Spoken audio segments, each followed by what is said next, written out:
Bitcoin network पर transaction fees में आया 1400% का जंप। ब्लर के सीजन 2 एयर ड्रॉप में एक ट्रेडर ने कमाए $11 मिलियन और कूल कैट्स ने की 2023 मेसीज की थैंक्सगिविंग डे परेड में एंट्री।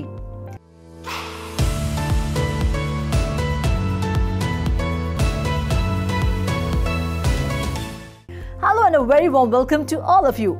ब्लर की सीजन 2 एयर ड्रॉप से लेकर कूल कैट्स की 2023 मेसीज थैंक्सगिविंग परेड में एंट्री तक कई मजेदार एनएफटी अपडेट्स मैं रुचि शर्मा आपके लिए लेकर आई हूं।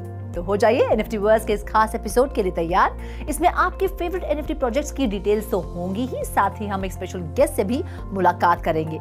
लेकिन सबसे पहले जानते हैं पिछले हफ्ते कैसा रहा एनएफटी मार्केट का हाल। नवंबर के दूसरे हफ्ते बिटकॉइन एनएफटी से करारी शिकस्त पाने के बाद इथेरियम एनएफटीज ने एक बार फिर एनएफटी सेल्स वॉल्यूम की लिस्ट में अपनी नंबर 1 पोजीशन पर दावा ठोक दिया है।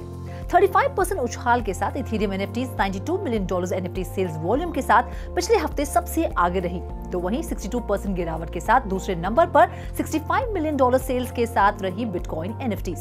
तीसरे पायदान पर कब्जा जमाया सोलाना ने $21 मिलियन एनएफटी सेल्स के साथ। तो वहीं चौथे पायदान पर रही पॉलीगॉन एनएफटीज महज $6 मिलियन एनएफटी सेल्स के साथ। तो वहीं पॉलीगॉन के काफी करीब $5 मिलियन सेल्स के साथ पांचवें स्थान पर रही इम्यूटेबल एक्स एनएफटीज। नवंबर का महीना बिटकॉइन ऑर्डिनल्स और ट्रांजैक्शन फीस के मामले में काफी अच्छा साबित हो रहा है। बिटकॉइन नेटवर्क पर ट्रांजैक्शन फीस में करीब 1400% का जंप देखा गया और इसका श्रेय गया ऑर्डिनल एसेट्स और BRC20 टोकन की बढ़ती पॉपुलैरिटी को। 16 नवंबर को बिटकॉइन फीस $18.67 के साथ अपने 6 मंथ पीक पर थी।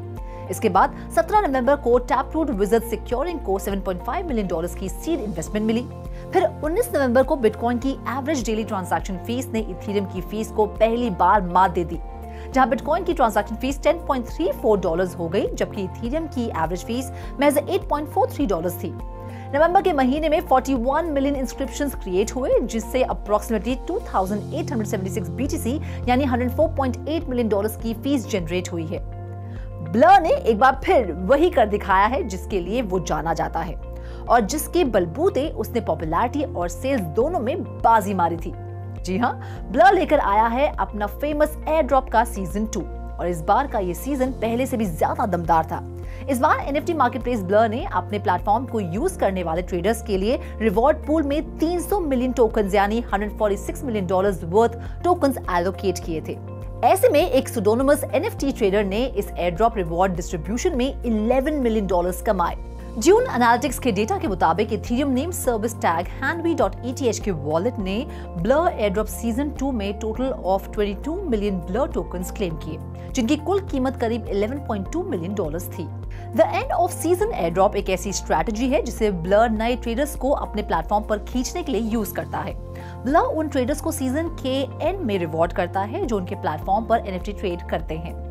करीब 38,000 एड्रेसेस ने अपने रिवॉर्ड्स क्लेम कर लिए हैं और इसी के साथ क्लेम टोकन्स का टोटल 267 मिलियन तक पहुंच गया है। इस पर और ज्यादा जानकारी के लिए रुक करते हैं हमारे स्पेशल गेस्ट निखिल मात्रे का। Welcome to 3 TV. ब्लर की सक्सेस की कहानी उसके पहले एयर ड्रॉप सीजन के साथ शुरू हुई थी। हाल में इसका एयर ड्रॉप सीजन 2 भी कामयाब रहा। ब्लर के नेटिव टोकन में 75% सर्च भी देखा गया है। ब्लर का फ्यूचर कैसा रहेगा? So the Blur has experienced a significant increase in value in November, adding over 125%. However, it has been under bearish influence for a week, suggesting a potential correction. The price has struggled between the consolidated range of $0.2198 and $0.3019, with bulls overpowering bears. Apart from this, Blur has also announced a $300 million Blur token airdrop, representing 10% of the total token supply, valued at approximately $49.2 million. The airdrop is scheduled for season 2 on November 20th and will be distributed for posting NFT collections and bidding actions. Blur holders can maintain a bullish sentiment. The support trend line is still intact. The intraday volume in Blur is $929 million, which is basically a 2.3% gain. Thank you. Thank you so much हमसे बातचीत करने के लिए और अपना कीमती समय हमें देने के लिए। पिकाचू और मैकडॉनल्ड्स के रोनाल्ड कैरेक्टर जैसा सक्सेस और पॉपुलैरिटी मिल गई है कूल कैट्स को। जी हाँ, खुल गई है कूल कैट्स की किस्मत। 2023 मेसीज की थैंक्सगिविंग डे परेड में उन्हें एंट्री जो मिल गई है। 2023 मेसीज थैंक्सगिविंग डे परेड काफी चर्चा में रही क्योंकि इस साल पहली बार NFT कैरेक्टर कूल कैट्स पर थीम्ड फर्स्ट एवर बलून ने डेब्यू किया। इस PFP कलेक्शन ने मेसीज के थैंक्सगिविंग डे परेड में बलून के जरिए अपने new YouTube short series launch की। ऐसे में इस NFT कलेक्शन कूल कैट्स ने मेसीज थैंक्सगिविंग डे परेड में शिरकत करने वाले आइकॉनिक कैरेक्टर्स जैसे पिकाचू और रोनाल्ड मैकडॉनल्ड में अपनी गिनती करवा ली है। इस कूल कैट्स बलून में कलेक्शन के मेन कैरेक्टर्स ब्लू कैट और मिल्क कार्टन चक्स नजर आए।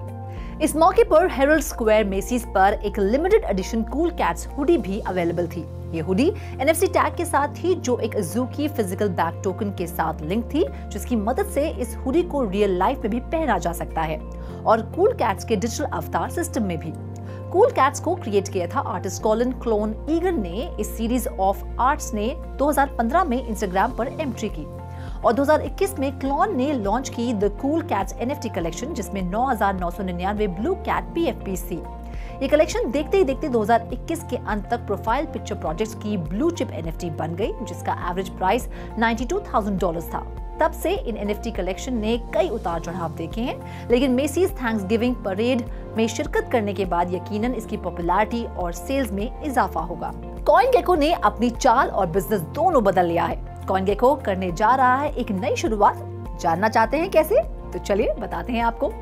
क्रिप्टो डेटा एग्रीगेटर CoinGecko ने NFT डेटा स्टार्टअप Zash खरीदकर अपनी पहली एक्विजिशन को अंजाम दिया है। CoinGecko Zash के NFT डेटा को अपने प्लेटफॉर्म पर अगले साल के सेकेंड क्वार्टर तक इनकॉर्पोरेट करने का प्लान बना चुका है। हालांकि डील की टर्म्स फिलहाल डिस्क्लोज नहीं की गई हैं।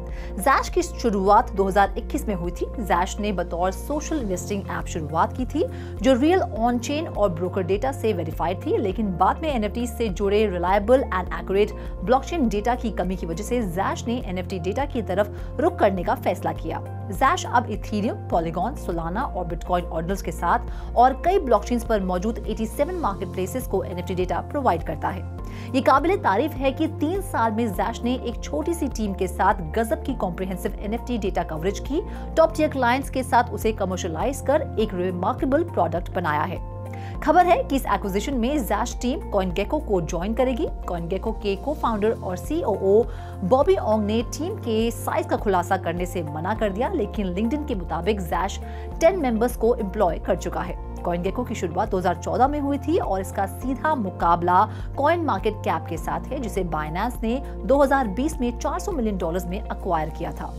Well, that's all in this episode of NFTverse। वक्त आ गया है आपसे विदा लेने का, लेकिन NFT की दुनिया से ऐसी ही और मजेदार खबरें मैं रुचि शर्मा आपके लिए हर हफ्ते लाती रहूंगी। Till then, do like, share and subscribe to 3.TV और इसी तरह की इंटरेस्टिंग अपडेट्स के लिए लॉग ऑन करें हमारी वेबसाइट www.3versetv.io पर या फिर QR कोड को स्कैन करें।